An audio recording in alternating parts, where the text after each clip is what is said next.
Hello, this is Crazy Horse. It's October 19th, 10:14 p.m. in the Pacific time zone. I'm in California. Still here, still in California, planning to move, haven't moved yet. Looking to move back to Bangkok, but it's under a 14-day quarantine if you go back there. You're stuck in a hotel. They're also having mass protests for democracy. And, my heart goes out to the Thai people. I got a lot of Thai followers. And, I'm sympathetic. I was in Bangkok. I lived in Thailand for over 10 years. I was there during the previous two coups when the democratically elected prime minister was kicked unceremoniously out of power and the military took over, and they're currently under a military government now. They had a free election last year, the year before, and the general who staged the coup was elected. He controlled the Senate, where the ratification of the election was conducted. And I'm not saying he wasn't elected, but they he's the same guy that's been in charge there since the last coup. So I'm not going to say anything against the Thai government because I want to go back there someday when all this settles down, when the 14-day quarantine's over. I want to go back and live there. It's a great place to live. It's beautiful. I mean, there's protests and rioting and looting in the United States. Populist movements, Black Lives Matter, Antifa, what is it? I mean, it's a confusing time. We're, I was thinking a lot about this. I'm trying to create a channel here where I can give you some insight into the news, my own unique perspective. I'm not a news person. I'm not a journalist per se. I'm a screenwriter. I'm a novelist. But I'm trying to understand, what's happening in our society, the psychology of people today. And I've been thinking a lot about this populist movement. You hear a lot about the economy, you hear a lot about economics, how for the first time in several generations, probably since World War II, millennials are not going to be as well off as their parents. The jobs have dried up. Working class people have seen their wages stagnate for 40 years, since the 70s, 50 years. Real wages, even for white collar, so-called middle class, supervisory, what do you call it? Upper middle class workers, stagnant wages. The lower class, people in poverty, homeless people, all on the increase. The so-called middle class is shrinking. The upper class is gaining massive amounts of wealth, massive control of the economy. And, it got me doing some research about the middle class. Where'd the middle class come from? I mean, in Europe, the middle class is kind of seen as an American invention. In France, you had the bourgeoisie, the bourgeois people living in the countryside, in the towns, in the small towns, not the upper class, not the rich, not the people at court, not the royals. And it was kind of the evolution of feudalism into a merchant class and a more wealthy working class. And the bourgeoisie and the petty bourgeoisie, people that own small businesses that might consist of themselves and a couple of other workers doing artisan type work. This was considered the beginning of the middle class. In America, after World War II, millions, literally millions of people came back from World War II. Millions of veterans came back and got on the GI Bill and went to university and moved out to the suburbs, and the American dream, the middle class, was born, the so-called middle class of buying your own home, having a car in the garage, maybe Eventually that grew into 2 cars, color TV. Back when I was a kid, the 60s and 70s, um, if you had your own house and you lived in the suburbs, you were living the American dream. You had a mortgage, you had a car loan, maybe 2 car loans. If you were doing really well, you got a loan for a boat. You bought all your furniture and clothing on credit cards. And so the middle class is kind of this mythical suburban legend that is based on debt. It's based on credit card debt. It's based on mortgages and car loans, low interest debt that really, is there a middle class, or is it just a high functioning working class? I mean, historically, there's been a capitalist class that owns everything, owns the land, owns the means of production, owns the factories. So we all know what the middle class is. I mean, you go to university, you get a degree, you get a white collar job, you work in an office, you become a professional, a lawyer, a doctor, an accountant, or you work in a cubicle and you use Microsoft Word and make Bill Gates rich, and you're middle class, and you rent an apartment and buy a brand new car, and you travel once in a while, once or twice a year, and you have nice things, and you have nice clothing, and you go out to restaurants whenever you want. Working class people do, I don't know, more manual labor, right? But I read a quote recently, I don't know who said it, but that there's no such thing as a middle class. And I'm starting to believe that. There's really working class and ownership class, the capitalist class. And the middle class people, my parents, I mean, we're going back to the 50s, 60s, 70s, and now we believe there's a middle class. We believe, hey, we went to university, we went to Harvard and Princeton and Yale, or we went to University of Michigan, or wherever we went, and we're not working class. We make more money. Working class people make minimum wage up to, I don't know, 25, 50 bucks an hour, 35 bucks an hour. And university graduates, the middle class, quote unquote, we make more money than that. We make 50 bucks an hour. We make 100 bucks an hour. We're computer professionals. But we're still wage earners. We don't own anything. We don't own the means of production. We don't own a factory. We don't own a company. I mean, there's plenty of entrepreneurs in the world, millions of them, millions in America. And, they may own a small business. They're the petty bourgeois. And, if they have a number of people working for them, maybe they don't have to be wage earners, but the majority of Americans are employees. They're wage earners. They're working hourly. Whether it's 15 bucks an hour or 10 bucks an hour or 100 bucks an hour, you're still a wage earner. You're still an employee. You're still a salary man, as they call you in Japan, or a salary woman. And you're not a capitalist. You don't own capital. You don't own production. You don't own a business, not a big business.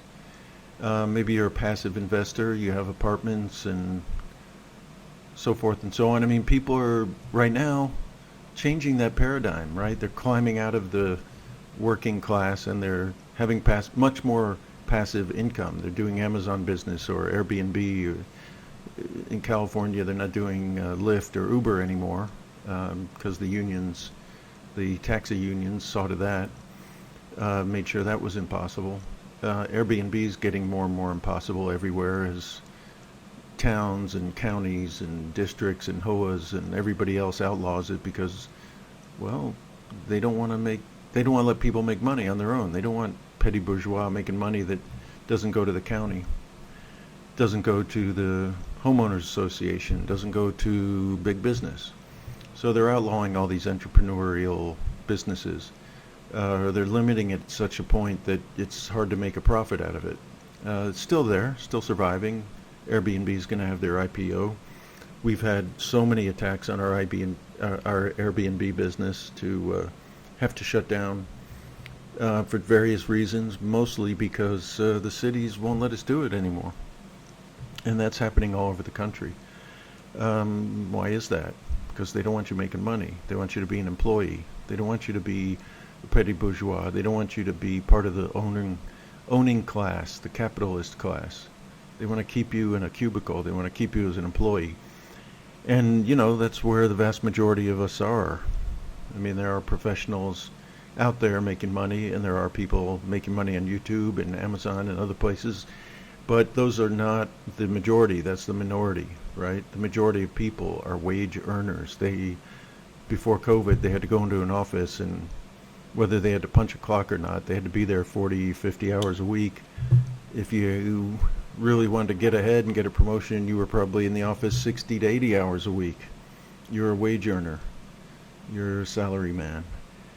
And so you could say the middle class is a high-end working class, realistically. The poverty class, the lower class, is growing, obviously, especially with COVID, but even before COVID it was growing because people weren't making enough money to survive. And if you didn't have a university degree or some technical skills, some vocational training, you were struggling. If you're just a service worker making $10 an hour, you're in trouble. Especially now with COVID, those jobs are all gone. So the middle class, if it exists, is shrinking. In reality, we have an ownership class, the top 10%, the top 1%. They own everything. They own 60% of the assets in America. The top 10%. The working class own nothing. The middle class own nothing. The middle class actually, in some cases, has a lower net worth than the working class because the middle class has financed their entire middle class existence through debt. They're carrying a $500,000 mortgage or $1 million mortgage or more if you live in California.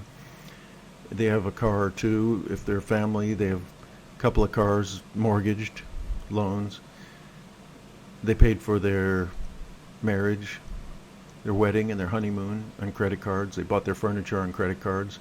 They bought a lot of their clothing on credit cards. They went out to eat on credit cards. So they're carrying around $50,000 to $100,000 of debt, $500,000 to $1 million worth of mortgage, another $25,000 to $50,000 in car loans, student loans. If you're over 30, you probably paid those off. But if you're under 30, carrying that around as well. If you're a professional and you're a doctor or a lawyer, you're probably still paying those off until your mid-30s, even late 30s. So really, the banks and the marketing companies,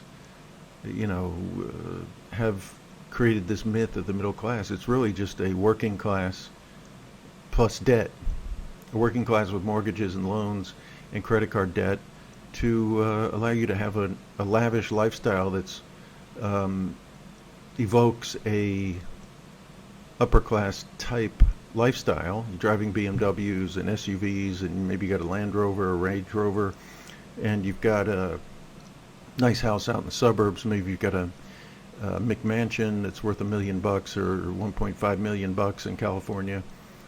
That's a $400,000 house in the rest of the country, but you've leveraged debt. You're completely underwater. You own nothing. You might own the clothes on your back, but you used credit cards to buy it. And I'm not complaining. I'm saying, this is the lifestyle we're leading. So we have this myth of the middle class. And, all these pro-democracy, pro-freedom demonstrations just point that out. I mean, you've got people complaining that they're getting fucked over by the government. They're getting fucked over by big business. The police work for the government. The government works for big business and the big banks and the Fed. And the working class people pay all the taxes. And I mean working class from $10 an hour up to $100 an hour. You pay all the taxes. And you're working. And you got to show up. You got to be in the office 40, 50, 60, 80 hours a week to pay those taxes. And what you get back left over from after you've had your taxes taken out, you get to, live your lifestyle.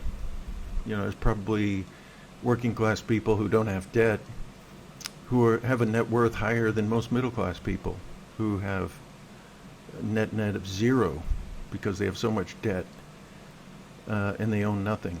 They don't own their cars. They don't own their, maybe they paid off their furniture. Maybe it's on debt still.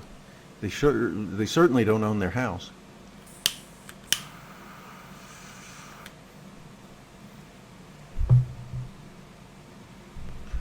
So is this the end of the fantasy? I mean, what's going on? I can't tell you. The big banks are buying all the corporate bonds. They're buying mortgages now. Fed is buying mortgages. They're printing money like there's no tomorrow. They're doing credit swaps with the big banks, so the banks can create loans. Interest rates are at an all-time low, but you'd be crazy to buy a house right now because who knows what's going to happen when people start defaulting on their mortgages that they haven't paid for 6 months. So this fantasy of the middle class in America, in Europe, in Asia, in Japan, it's already gone. I mean, that fantasy's already gone. People realize they're working class. The banks tanked there, 10 years ago, and everybody's just working 80 hours a week. I know, I worked there. I lived in Japan for a year and worked there. People are in the office 12 hours a day, every day, after commuting an hour, on the train in the morning and an hour home at night, because they can't afford to live in central Tokyo, so they live out in the province and commute in. So they've got about a 12, 13, 14-hour day, and they're employees. 30-40% of their pay is going to the government, and what's left over they get to lead their lifestyle, but they're using a lot of credit to have a comfortable lifestyle. And every country is the same. I mean, China is evolving from a working class, lower class factory worker, feudal economy of farmers living out in the hinterlands, farming, making their own food, to being urbanized. It's like a forced urbanization. And they're moving into the cities, and they're becoming factory workers, and they're paying their taxes, and they're getting debt to become part of the middle class. So this whole middle class thing is we think the goal, but it's actually, it may actually be our undoing, maybe the downfall of society, of Western society, because we're convinced by ads, by marketing, that we're supposed to be living this somewhat luxury lifestyle with fast cars and nice clothing and nice furniture and all the accoutrements, and we're just salary workers. We're just wage earners, hourly wage earners, just like any working class person that we would think of, right? But we're convinced we're not that. We're convinced we're not quite high society. We're not quite rich. We're not quite in the 10% yet, but we like to tell ourselves we're above the working class. In the working class, I've got nothing but respect for them. They work their asses off. I mean, all the working class people I come into contact with, they're making shit wages, and they're working really hard and doing a job that is hard to do and nobody wants to do. And we sit in our cubicles in our offices making 2, 3, 4, or 5 times what they make, complaining that our lifestyle sucks because we're not rich yet. And it's a delusion. It's kind of interesting. Change gears a little bit. I mean, it's been a shocking couple of weeks, since Eddie Van Halen died, and Neil Peart, the drummer from Rush, the lyric writer from Rush, died in January of this year. I mean, it's crazy to lose both those guys, like heroes of mine, musical heroes of mine, in the same year. Both to cancer, supposedly, I mean, from what they say. Two geniuses, two musical creative geniuses that surpassed their genre, surpassed their instrument, surpassed their music. Just, transcendent minds, transcendent lives. It's so sad to lose them both. I can remember when I was 15 or 16, the first time I heard the sound of Eddie Van Halen's guitar coming over the radio through the window from my friend's sister's bedroom. We were outside playing football, and I heard the first few notes, the chords from Dance the Night Away. It was like 1979 when Van Halen 2 came out. And we were all playing football. We all stopped what we were doing. We heard this sound, and we couldn't figure out, is it a harp? Is it a harpsichord? Is it a keyboard? Is it a guitar? Is it a computer? We had no idea. We never heard a guitar played like that before. And we stood there and listened to the whole song, went inside and went to my friend's sister's bedroom and said, "What is that?" And she had no idea, and we waited till the song ended, and the DJ told us that's Van Halen. Never heard the name before, never heard the word before. Dance the Night Away. And just reinvented the guitar, just reinvented the genre. I mean, what a genius. And so sad to lose him. I mean, I never thought. I saw those guys like a year and a half later. I saw them in concert. And, it's hard to believe that guy's gone, but that's life, right? Everybody's got a cycle and it's time and a time. So, I mean, do what you're going to do. If you're going to create something, create it now, because, you look on YouTube, you see the videos of Van Halen in 1975, 1976, 1978, when their first album came out.